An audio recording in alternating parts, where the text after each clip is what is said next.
Namaste and a warm welcome to everyone. I warmly welcome you all to the fifth and the final day of the Bharatiya Management e-lecture series, organized as a part of Navaratri celebration. This is the third consecutive year that we are here organizing this e-lecture series. This program is organized by Center for Educational Social Studies in collaboration with SVYM Foundation for Higher Education. On this occasion, on the last day of the lecture series, for the first session, we have with us today Shri Sandeep Vasista, faculty at the Vivekananda Institute of Indian Studies, Bengaluru, to deliver a session on mind management lessons from Bhagavadgita. I welcome everybody for this session.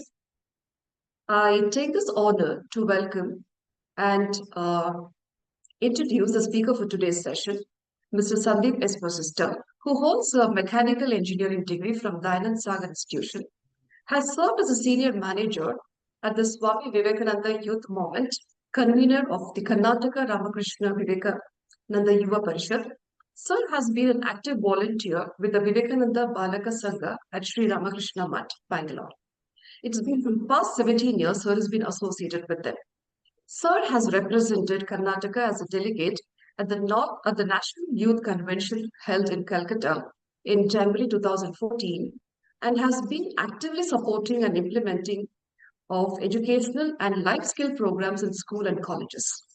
He has been a resource person at national level webinars and regularly conducts sessions on personality development, character building, and teaching of the Bhagavad Gita for academia and corporate audiences, and also conducted various sessions for students, teachers, and parents across universities and institutions on the importance of character building education. Sir has authored two Kannada books in Divya Jeevana Pustaka Mela series published by Viveka Hamsa and in the recognition of his contribution, he has been honored by Bhavi Foundation, Mysore, for his services to the society as an engineer. Sir, it's an awe feeling to have you with us today. So we welcome you on behalf of SES and IFI Foundation for this session, sir. So the session is over to you, sir. Thank you, ma'am. I'll take a few seconds to share the screen.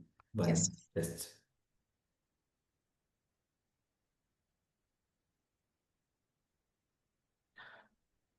Is the screen visible?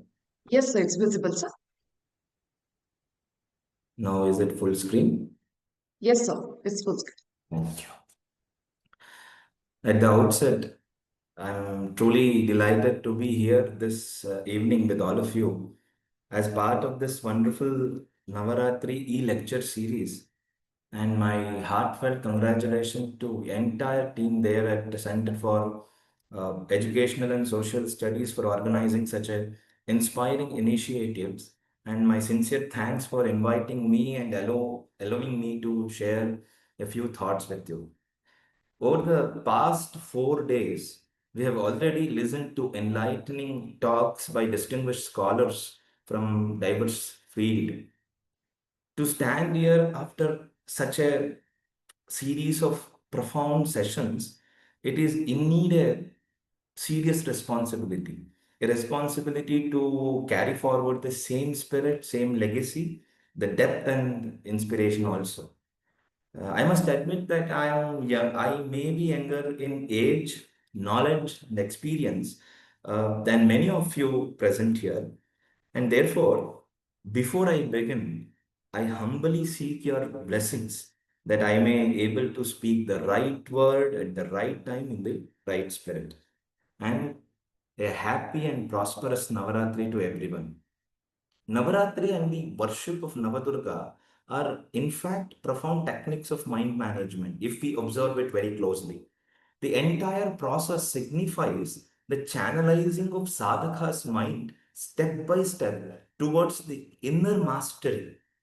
Each form of this Navadurga, the goddess Navadurga, represents a stage in this inner journey. Like Ma Shailaputri awakens the inspiration within the mind. Ma Brahmacharini symbolizes the accumulation of knowledge. Ma Chandragantha removes the inner negativity. Ma Kushmanda fills the mind with positivity. Ma Skandamata directs that positive energy towards the noble purpose, higher purpose. Ma Katyayani purifies the mind by removing hidden impurities. Ma Kalaratri destroys the deep-rooted ego, which is very dangerous for a sadhaka. And Ma Mahagauri bless our mind with purity and divinity. And Ma Siddhidatri, as the name itself is suggesting, she bestows Siddhi, the fruit of the sadhaka's disciplined journey.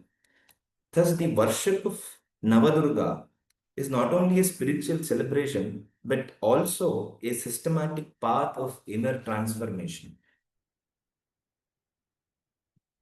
Now, my topic for today is mind management lessons from Bhagavad Gita.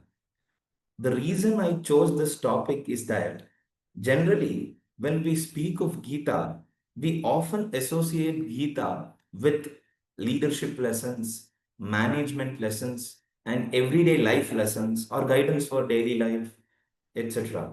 But if we observe closely, we realize that the foundation of all these lessons, the source, the very source from which they flow, is the mind and its management. So today we will try to explore practically and meaningfully why mind management is so central theme of all these things. We are living today in often called as knowledge economy era. Unlike earlier ages, where wealth was measured in terms of land, in terms of resources, machinery, etc. Today, the true source of wealth is human and social capital. But here lies the real challenge for management professionals and leaders. How do we ensure that this human and social capital is effectively harnessed to convert the enormous data present around us into meaningful information? Then, how do they convert this meaningful information into intelligence? In turn, intelligence into wisdom. This, in essence, is what is art of mind management. Now, the question is not new. The Bhagavad Gita, spoken thousands of years ago, uh, on the battlefield of Kurukshetra, directly addresses the same human challenge. When Arjuna is confused, anxious, and paralyzed about his, fickleness of his mind by doubts, Lord Krishna offers him not just spiritual guidance, but also a practical framework of mind management, of beauty, and of self understanding or self management. And here, understanding the word is very important because by understanding your own mind, you can understand the world. Understanding word is important because you are really believing in this world, and it is mandatory to understand the world. And how to understand the world? By understanding your own mind. Many people who have social prestige may not be contentful, and few people, even without social prestige, are contentful. So, to take social prestige and contentment together, what requires mind management. And last but not the least, mental health is also the key to the success. In Sushruta Samhita, there is a wonderful shloka about swasthya. Samadosha samagnischa samadhatu malakriyah prasannatmendriyam manaha swastha iti abhidhiyate. Here he talks about twofold. One is the physical fold and mental fold. When all the doshas are balanced, three doshas, vata, pitta, kapha, all three doshas are balanced, and the digestive fire is healthy, and the excretory functions are in order, all these three relates to the physical fold. And when it comes to mental fold, he speaks about the soul, the sense organs, and the mind. He tells the happy and satisfied sense organs, mind, and soul is what is what defines the health of a person. So it is very important to contemplate upon mind management, and we should progress towards that. Next question arises is why Bhagavad Gita? Someone once told me that generally Gita is thought of as a kind of gratuity and PF book, provident fund book, something to be read after retirement. Once Swami Ranganathananji Maharaj, who was 13th General President of Ramakrishna Math and Mission, was asked, for whom is this Bhagavad Gita? Who should read Bhagavad Gita? Without hesitation, without no time, he replied, it is the book for the man of responsibilities. Think about it. We all have responsibilities to discharge. We wear many hats, as professionals, as family members, as participants in society. In each of these roles, we are called to act with clarity and balance. And it is precisely for people in such positions of responsibility that the Gita speaks most profoundly. Swami Ramanathananji Maharaj beautifully illustrate this example in the introduction to his 3-volume work, The Universal Message of Bhagavad Gita. He asked us to imagine being hungry for 3 to 5 days without consuming anything. At that moment, if someone offers us a glass of fresh milk, naturally our instinct would be to drink that immediately, is it not? Yet, this is exactly what many of us not doing with the Gita. We treat it as something to be worshipped, wrapped in a red cloth, placed in a puja room, offering incense stick and arati, but never open to actually drink its wisdom. This is like denying ourselves the nourishment which is meant to provide. The significance of Gita is beautifully captured in Dhyana Shloka by Madhusudana Saraswati. Sarvopanishado gavo dogdha gopalanandana partho vatsa sudirbhokta dugdam gitamritam mahad.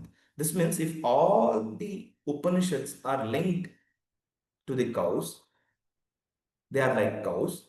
Krishna is the milker, Arjuna is the calf, the men of purified intellect are the drinkers, and the milk is the supreme nectar, that is Gita. That is why Swami Raghunathanandaji compared Gita to the glass of milk. In other words, the Gita is meant to be consumed, to be applied in life, not just kept on shelf as an object of ritual worship. Adi Shankaracharya has also eloquently, makes a profound point in his work Mohamudgaram, where I think you all know this shloka. Bhagavadgita kinchitadhita ganga jala lavakanika pita sakridapiyena murari samarcha kriyegetasya yamena nacharcha. Here, this kinchita word, which is in between Bhagavad Gita and Gita, can be used as both prefix and suffix. When we use this kinchita as suffix to Bhagavad Gita, it says Bhagavad Gita kinchita dhita. When we use it as the prefix to Gita, it says Bhagavad Gita kinchita dhita. Even contemplating a small proportion of the Gita, which is Bhagavad Gita kinchita, small portion of Gita, or reflecting on it for just a few minutes, which is Bhagavad Gita kinchita Gita, yields the same transformative results as studying the whole scripture. The essence is not about the quantity, but the depth of understanding and application. The Bhagavad Gita was delivered by Lord Krishna to restore Arjuna's confidence, declining morale, the motivation, and to guide him out of his deep intrapersonal conflict, the dilemma of whether to fight, whether not to fight, the war of Kurukshetra. Arjuna was mentally shaken when he saw the battlefield was filled with relatives, friends, the mentors that he had to face. If we look closely, this essentially the case of mental health crisis, a concern that has become a major international public health issue today. On the battlefield, Arjuna faced a conflict between emotion and intellect. We are going to speak about this later. In most of us, emotions tend to dominate, and only a few people achieve a state where intellect and emotion coexist harmoniously. Emotions are necessary to make life vibrant, but they must be sensible enough and well regulated. Otherwise, they can cloud the judgment and derail the entire action. The Bhagavad Gita provides practical guidance and management strategies to achieve mental equilibrium and navigate crisis situation effectively. Importantly, the lessons of Gita are addressed to the mind if we observe carefully, not the body. Arjuna was physically sound. His crisis was entirely mental. Likewise, even in our lives, even if we are physically strong or possess many material assets, these alone do not make us an effective leader. True leadership and personal effectiveness arise only when the mind is calm, steady, and disciplined. So, since the Gita focuses on mind management, it is entirely, I thought it would be appropriate that we explore it today for lessons in managing our minds. Now, we should contemplate on the nature of mind for a few minutes. Here, Arjuna puts before a beautiful shloka wherein he explains the nature of mind. Chanchalam hi manakrishna pramati balavadridam tasyaham nigraham manye vayoreva sudushkaram. He highlights four important qualities of mind. Chanchalam, restlessness. Pramati, turbulent. Balavad, that is strong. Dridam, obstinate. Arjuna speaks for all of us when he describes the nature of troublesome mind. We will now go step by step to understand this nature of mind. Here, he speaks about restless and turbulent nature of mind. He tells us mind is restless. It never stays at one place. It keeps, jumping from one thought to another, from one idea to another, never allowing us for a moment to be calm. A Vachanakara from Karnataka beautifully captures the restless nature of mind in his poetry. He says, ಮನವೆಂಬ ಮರ್ಕಟನು ತನುವೆಂಬ ವೃಕ್ಷವನೇರಿ ಇಂದ್ರಿಯಗಳೆಂಬ ಶಾಖೆ ಶಾಖೆಗೆ ಹಾರಿ ವಿಷಯಗಳೆಂಬ ಫಲಂಗಳ ಗ್ರಹಿಸಿ ಭವದತ್ತ ಮುಖವಾಗಿ ಹೋಗುತ್ತಿದೆ ನೋಡ ಮನವೆಂಬ ಮರ್ಕಟನ ನೆನವೆಂಬ ಪಾಶದಿ ಕಟ್ಟಿ ಮನವೆಂಬ ಮರ್ಕಟನ ನಿಮ್ಮ ನೆನವೆಂಬ ಪಾಶದಿ ಕಟ್ಟಿ ಎನ್ನ ನುಡಿಸಿಕೊಳ್ಳೆಯ Akhandeshwara. The English translation is like this. The mind, like a monkey, climbs the tree of the body, jumping from branch to branch of the senses, grasping the fruit of worldly desires, heading towards its own degradation. O Lord, bind this monkey with rope of your constant remembrance and save me from this mischief. The Vachanakara compares the mind to a mischievous monkey, ever restless, endlessly chattering, and difficult to control. Both the description reminds us the battle we face not outside but within ourselves. Our mind, like a monkey or a wild wind, as Arjuna describes, can carry us away if left unmanaged. Understanding the nature of mind, as Arjuna and the Vachanakara did, is the first step. Only when we recognize its restlessness, its power, and its tendency to dwell on harmful thoughts, can we begin the work of the thoughts that can we begin the work of mind management, guiding it towards clarity, calmness, and purposeful action. Now, the second two important nature of my mind, strong and obstinate. At the same time, the mind is very strong. Being restless, it is very strong and powerful also. Its vigorous current can easily overpower the intellect, cloud our judgment, and destroy the faculty of discrimination. It's very important. The Viveka Buddhi, the Viveka Shakti will be destroyed. Even when we know what is right, the mind can pull us in the opposite direction. The mind is also obstinate. It's very important to note this. When it catches hold of some harmful or disturbing thought, it refuses to let go. It keeps returning to same thought again and again, frustrating, our intellect and preventing us from finding, inner peace. Krishna explains this beautifully in third chapter. Indriyani paranyamuhu indriyebhya param manaha manasastu parabuddhi yo buddhe paratastu saha. Here he explains the hierarchy of the inner being so beautifully. The senses are superior to gross body, the mind is superior to senses, and the intellect is beyond the mind, and beyond the intellect is the soul. Ideally, which means the gross body should be controlled by the senses, and the senses should be controlled by the intellect, and intellect should guide the mind. The mind should govern the senses, and the senses should regulate the desire of the body. This is what is expected. But in today's world, we often see the reverse happening. Our worldly desires dominate the senses. The senses, in turn, dominates the mind, and the mind captures the intellect, bending it to its own needs.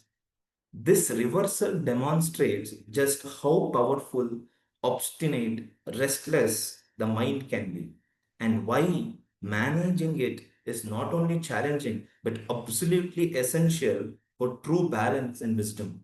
Arjuna, reflecting on all these qualities, declares that mind is even more difficult to control than a wind. Just as no one can hold back the mighty wind of the sky, it is almost impossible to completely control the restless mind. Here, the second shloka, wonderfully explained by Krishna, Nasti buddhirayuktasya. What happens when the mind controls the intellect? This is what happens. Nasti buddhirayuktasya, nachayuktasya bhavanam.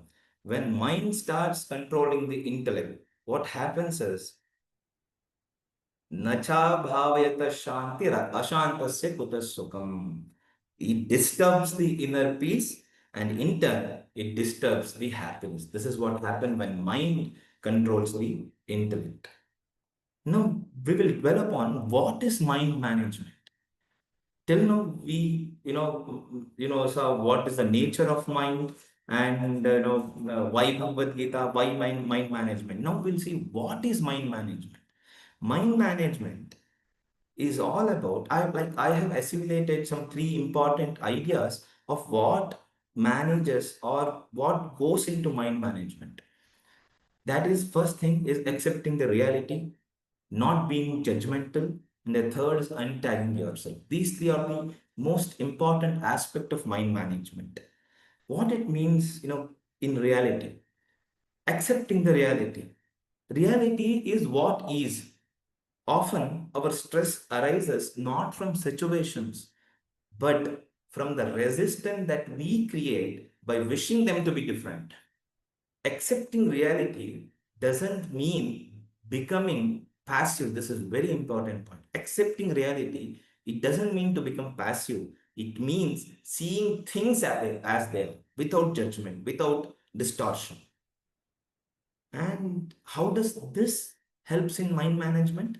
When we stop fighting reality, the mind becomes calmer. The calm mind can think clearly, act effectively. Acceptance creates the inner strength to respond wisely rather than react impulsively. The shloka here, Matra sparshastu kaunteya shitoshna sukha agama apayinyo anitya tam titikshasva bharata. Just as summer heat and winter cold comes and goes, so will joy and sorrow in our life. We don't cry when summer ends, or we don't try to stop winter from arriving. Okay? We accept it and adapt. Similarly, we have to deal with the problems and pleasures in our life. If the mind can accept this truth, it remains calm instead of getting shaken. This tolerance, titiksha, generally, titiksha, when we see the definition of titiksha, it is defined as sahanam sarvadukhanam apratikara purvakam chintavilaparahitam titiksha iti nigadyate. Enduring all the pain, all the sufferings, apratikara purvakam, without revenge and chinta vilaparahitam, without worries. That is what true endurance is. That is what true titiksha is. That is why generally we tell that what cannot be cured must be endured. So accepting reality is the most important aspect of mind management, what I feel. Then the second point is not being judgmental. To judge is to quickly label people. He is good, he is bad, no, he is right, he is wrong. No, it is very important to know that unnecessary judgment, it affects the mind and creates the bias. And how does this helps in mind management? Not being judgmental, how does it helps in mind management? Judgments carry emotional weight like anger, pride, guilt, etc. By reducing judgment, you keep your mind lighter, more open, and less burdened. You learn to see things as experiences rather than verdicts. It's very important. Here we have a shloka again from Bhagavad Gita. Vidya vinaya sampanne brahmane gavihastini shuni chaiva swapakecha pandita samadarshinaha. It says, a wise sees with equal vision a learned Brahmin, a cow, an elephant, a dog, and even an outcast.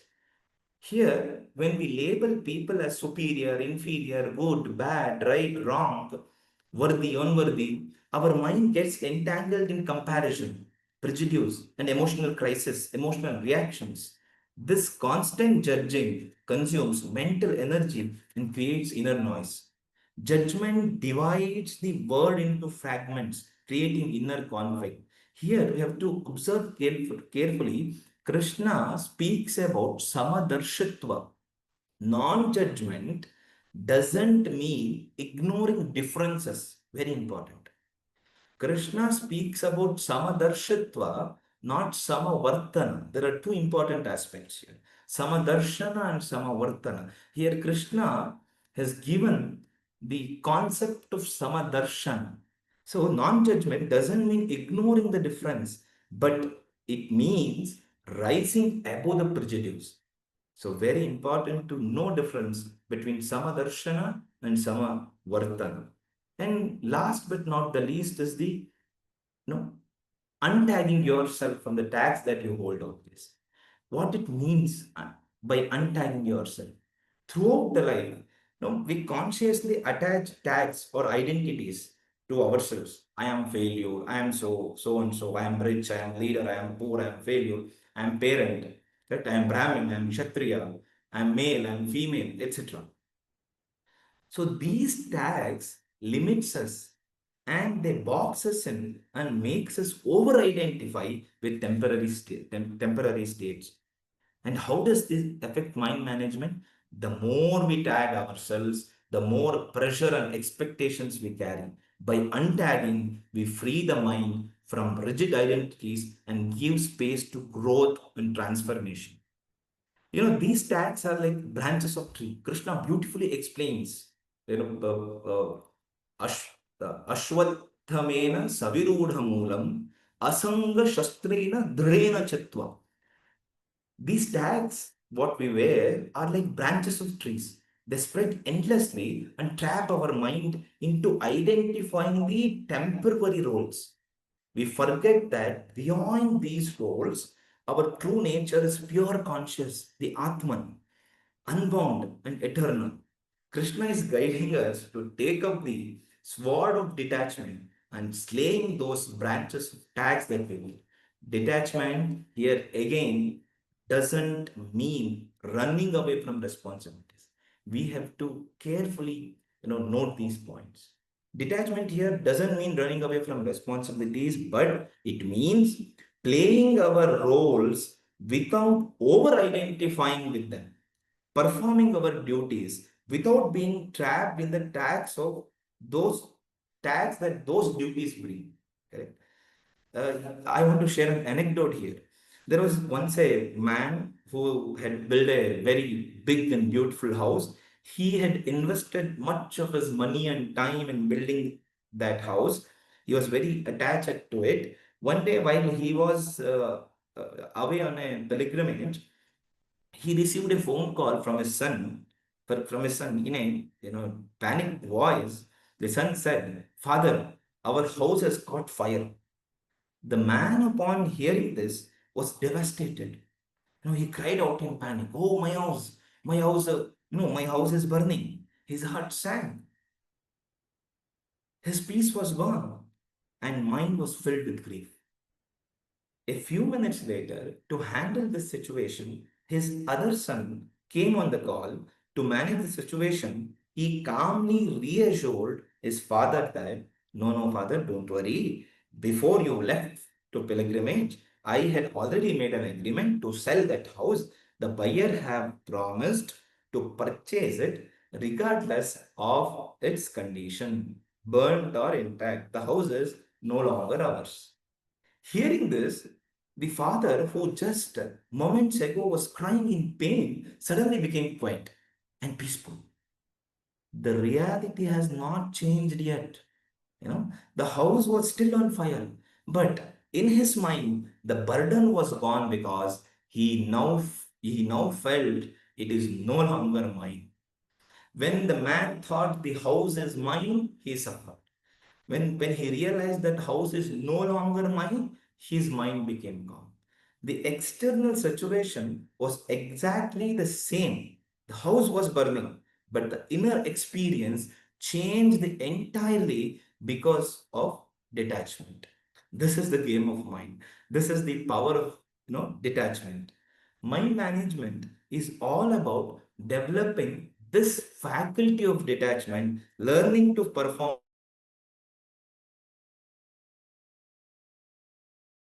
over identifying with them as mine.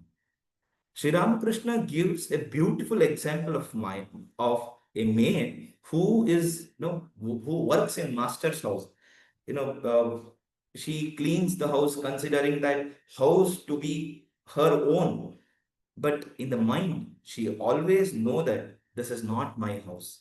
My house or my real home is somewhere else. So attachment always brings sorrow. Detachment brings freedom and peace. Again, the point to be noted here is very important thing. Detachment does not mean negligence or indifference. It means rising above the illusion of possession and anchoring ourselves in inner stability. It's very important point to know. While accepting the reality and not being judgmental and untagging ourselves, the mind reacts back. Correct? If you accept the reality, not being judgmental and untag yourself, the mind responds back. And what will be the response of the mind? Once someone asked me, why did Krishna preach Bhagavad Gita to Arjuna and not to Duryodhana? If he had taught Duryodhana, wouldn't the root of problem itself have vanished? We know, of course, that Krishna did give guidance to Duryodhana as well, but there was a fundamental difference in their heart in accepting that guidance. Arjuna responded with complete surrender, saying that Yachreyam Sanistitam Bruhitanme, Shishyasteham Shadimam Pamprapan. I am your disciple. I am sending it to you. Please instruct me without doubt what is truly best to. But Duryodhana, on the other hand, admitted, Janami dharmam nachame pravrutti, Janami dharmam nachave nivritti, Kenopi devena hradistithena yatha niyukthoti tatha karumi. Oh Krishna, I know what is dharma, yet I cannot follow it.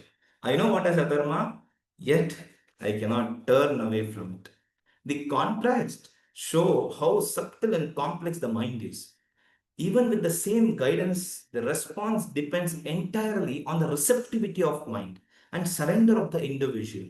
Understanding and managing mind, therefore, is not easy. It is one of the most, most difficult challenge that we face.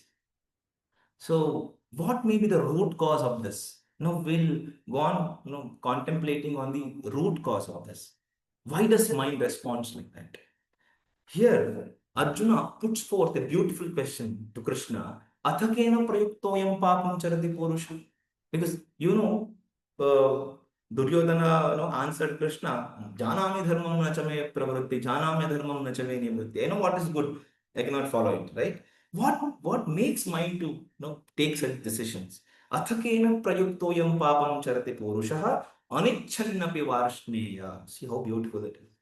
Anichannapi varshneya baladeva niyojita. What is that? A person even unwillingly seems compelled to commit sinful acts as if driven by some force. Even the Duryodhana speaks the same words.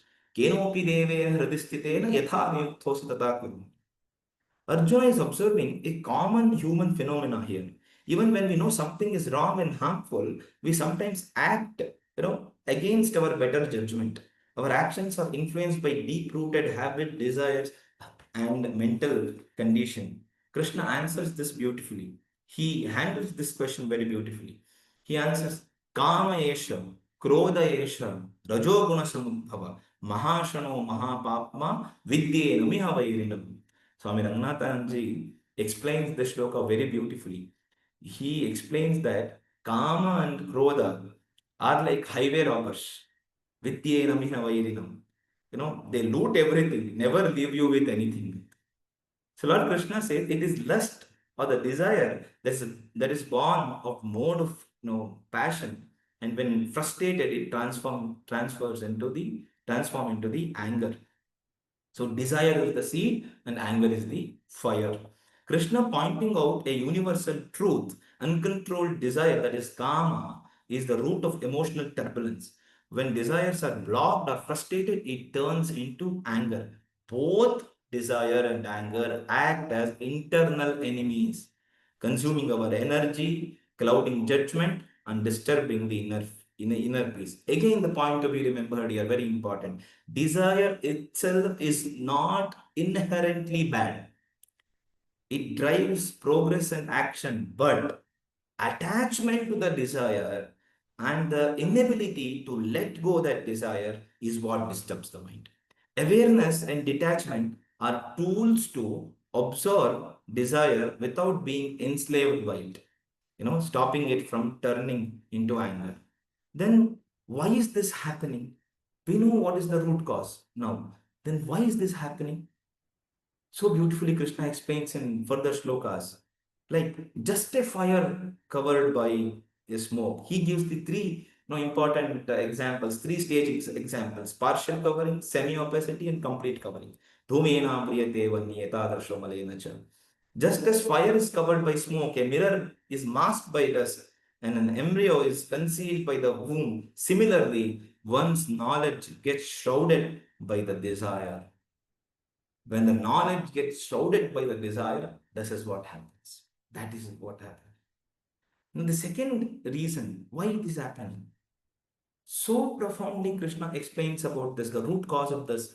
Dhyayato vishayan pamsaha sangastesho upajayate sangat sanjayate kamaha kamat krodho vijayate krodhat bhavati sammoha sammoha smriti vibrahma smriti pramshat buddhinasho buddhinashat pranashyati. This is something we call as 8 steps of ladder of fall. Step one is Vishaya Dhyana, thoughts which affects, the first that affects your mind is thoughts, affect the mental process is thoughts. So always Swami Vivekananda used to say, be careful about thoughts because you are made of your thoughts. Vishaya Dhyana is very important, the first thing. Then comes the attachment, Sangha. Then comes the kama, desire. I want to possess that. Now, if you think of some, fascinating vehicle or fascinating ornament, fascinating dress, first the thought comes to your mind. Then you feel, yes, it would be good if I would have that dress. Then comes the desire, no, I should possess that. And if someone obstructs that desire, then comes the anger. No, no, no. Who are you to, obstruct me? Then comes the delusion. No, we forget who we are. Then comes the loss of discrimination, Vivekanasha. Then comes the loss of intellect, Buddhinasha.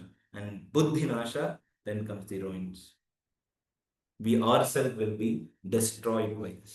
So this is very important. Why this is happening? So the root cause is thoughts. Now, we have discussed about the problems, why it is happening, what is mind management and everything. Now, how to achieve mastery over mind? That is very important, what I think. Sai, we will just contemplate few minutes on why or how we can master our mind. I have assimilated some three thoughts from Bhagavad Gita and our scriptures also, that how can we master our mind? First thing is redirect or channelize your thoughts and desires towards a higher purpose. Second thing is practice continuously while cultivating the detachment. And third thing is strengthen your will. We'll see one by one. The first thing is thoughts and desires. If we observe our scriptures carefully, this very wonderful point, even I have observed, it never tells us not to have desire, but it tells us to divert your desires to something higher. So beautifully, it never tells us not to have desire. It always tells us to divert your desire to something higher. Why? Ultimately, everyone, now or later, have to move towards the higher focus. I'll give an example. When you were, when we were children, entering the toy shop would, instantly fascinate us. And we would desire every toy we saw, right? But now, think about it. You probably don't feel the same fascination when you walk around the toy shop, right? Why? Because your desires has evolved. Your interest have been shifted to higher goals. Just as our, tastes, mature with age, the mind through mental and spiritual growth naturally elevates its focus. As we grow, our desires begin to align with higher purpose, and the mind channels itself automatically towards that which truly matters. Now, there is wonderful shloka in Bhagavad Gita. Vishaya vinivartante niraharasya dehinaha rasavarjam rasopyatsya. The very important phrase to note down is param drishtva nivartate. When you channelize your desire to something higher, you can get rid of all the sufferings that is affecting mind. When the mind is anchored in a higher purpose, the pull of desires weakens naturally, even if they are still present. Though, so the important point here is redirecting the thoughts, diverting your attention to the higher goals. Now, the mind is like a flowing river. It is uncontrolled. This is another example. It can cause chaos, anger, frustration, confusion, just as a river in flood destroys everything. But when we channel this energy through discipline, detachment, and higher purpose, like building dams to harness reverse force, it becomes a powerful source of clarity, creativity, and inner strength. Mastery over mind turns destructive impulses into constructive energy.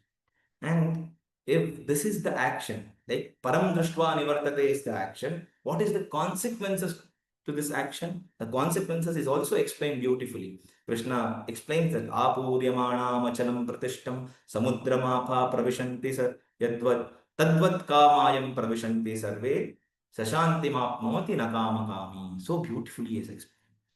Just as the ocean remains undisturbed by the continuous flow, constant flow of river into it, the sage or the sthita prajna remains peaceful even amid the flow of desires and worldly attraction. True peace comes from not chasing or satisfying desire, but from channelizing the mind towards the higher purpose. Now we'll go to this practice and detachment technique of mind, mastering the mind. And you all know this is the famous shloka in Gita where Krishna explains Asamshayam Mahabaho Manodurnigram to the first shloka what we have discussed. Why mind management? Abhyasena to count. He gives two important, two important methods to train the mind. Abhyasena tu kaunteya vairagyam cha griyate. The mind is indeed very difficult to restrain, but by practice and detachment, it can be controlled. Now, Abhyasa, we need not to take very big meanings. Abhyasa is doing right things, what to do. Vairagya is restraining from non-things, what not to do. I'll move a little faster as time is, we have less time.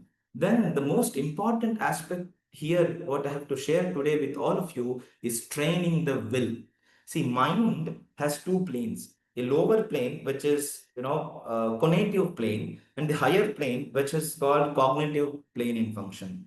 Conative plane is the storehouse of samskaras of desires, emotions, but the cognitive plane is the house of samskaras of ideas.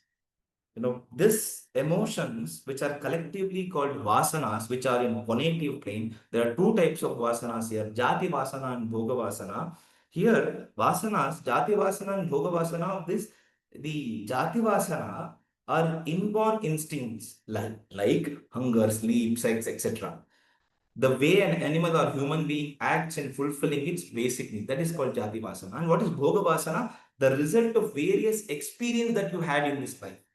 Person undergoes in different situation. If a person drinks wine or smokes cigarette, he feels the urge to taste wine or cigarette again and again. This urge is called bhogavasana. And how do emotions, desires, and other impulses, etc., rise? We have to observe carefully by the flow of prana shakti, the energy into the mental realm. The part of mental prana which activates emotions, desires, etc., is called Kamana Shakti, the power of desire. Now, coming to this cognitive plane, it's very beautiful. This is the storehouse of samskaras, of ideas. How do ideas rise in the mind? This also takes place by the flow of prana shakti or energy into that. The part of mental prana which activates samskaras of ideas is called vak shakti. The prana shakti which activates the samskaras of emotions or desires is called kamana shakti, which activates the samskaras of ideas is called vak shakti. Thus, mental prana has two streams, kama shakti and the vasana, the vak shakti. There is a subtle and very prominent connection between emotions and ideas, which results in further consequences to keep our mind undisturbed. Now we have to somehow break this connection between the emotions and ideas. How to break that connection between emotions and ideas? To understand this, we have to understand how the connection between these two took place. The connection between the emotions and ideas is brought by the exercise of will. The exercise of will, consciously or unconsciously, we ourselves bring about by exercising our will the connection between emotions and the ideas. This we have been doing from childhood, adolescence, and once the connections are made, we become slaves to them. What is will? It is beautifully explained in Gita as dhriti, most properly known as ichcha. But this word can also mean impulse or drive. Here, Adi Shankara in his commentary explains that dhriti is the function of buddhi. Why I am stressing upon will is that this will is the function of the buddhi. Dhriti api vitta vishesha eva buddhehe. This is the explanation of commentary of Shankara. Will is a kind of power which emerges from this Vijnanamaya kosha. It is dynamic aspect of empirical self. Pure will is entirely different from prana and emotions that try. When will is united to a desire, it becomes sankalpa. When will is united to a desire, it becomes sankalpa. A desire or emotion impulse can rise in our mind only if will is connected to it. Will is hooked to it. Since will is in most people enslaved by desires, from early morning all throughout the day, we go on making many sankalpas. Once a sankalpa is made, prana shakti flows towards that sankalpa, and what we have decided, if we want to get rid of desires, we should give up making sankalpas. Prana rouses, emotions and ideas, whereas will unites them. No thought can arise in our minds if we do not will it. If we don't want it, if it is we ourselves who allow all kinds of thoughts to occupy our mind. Prana only provides the energy, but it is this will that chooses which desire or idea should rise in the mind. It is the will that unites these two desires and the ideas. Moreover, it is the will that determines to which plane prana should go. So it's very important to train the will. What I feel at the outset is that in entire Bhagavad Gita, if you observe carefully what Krishna truly did, for the disturbed mind of Arjuna was not to influence his will, but he, he tried to train his will. That training of will transformed Arjuna from a state of confusion and despair into a warrior of clarity and purpose. And the consequences shaped the destiny of this nation. This shows how the training of will is key to the mind management. Without training of will, knowledge remains scattered, emotion remains uncontrolled, and decisions remain weak. But with a trained will, the mind becomes steady, the intellect becomes sharp, and life gains the direction. This is not just the essence of Gita, it is very essence of education. Swami Vivekananda has said this. He has expressed this beautifully. What is education? Is it book learning? No. Is it diverse knowledge? No, not even that. The training by which the current and expression of will are brought under control and become fruitful is what education.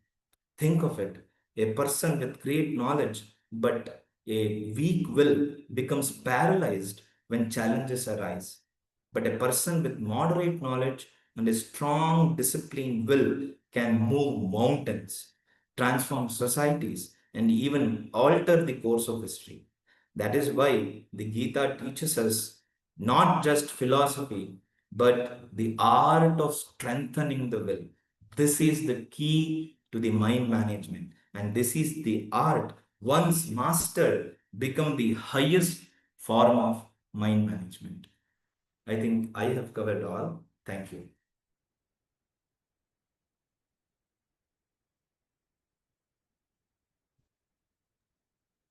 Thank you very much, sir, for such an insightful session that led to self-introspection of understanding what mind is and how we can connect Gita to our personal lives. And few points which were articulated regarding to accepting the reality and not being judgmental and untangling ourselves. So this was very insightful to all of us. Now I request the participants, if at all you have any questions, to post your questions in the chat box.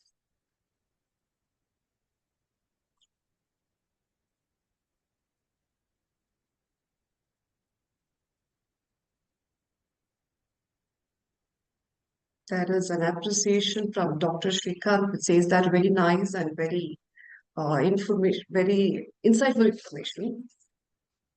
Thank you. Thank you. If at all there are any questions, if you can post in the group, we can ask the resource person to answer them. Can we wait for a couple of minutes for the questions, sir? Sure, sure.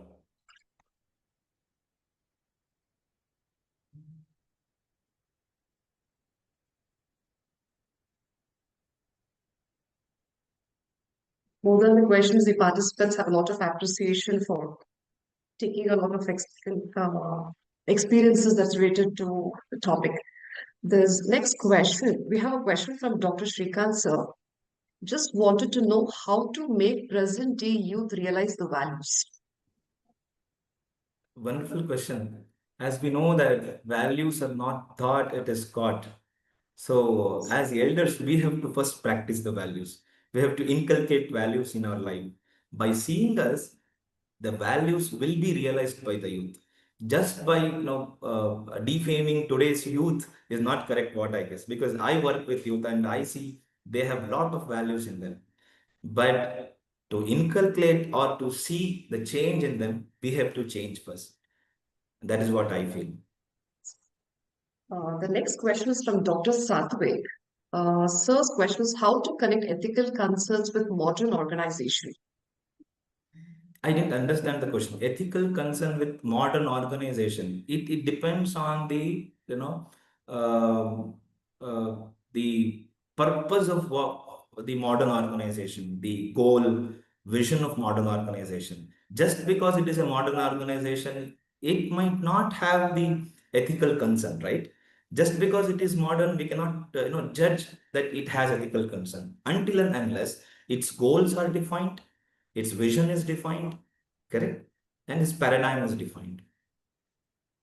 Yes, sir. These are two questions what we had from the participants. And on behalf of SES and on behalf of ICPI Foundation of Higher Education, we thank you for such an insightful session what we had today. Thank you so much for your session. So thank you very much. Thank you. Thank you. Thanks.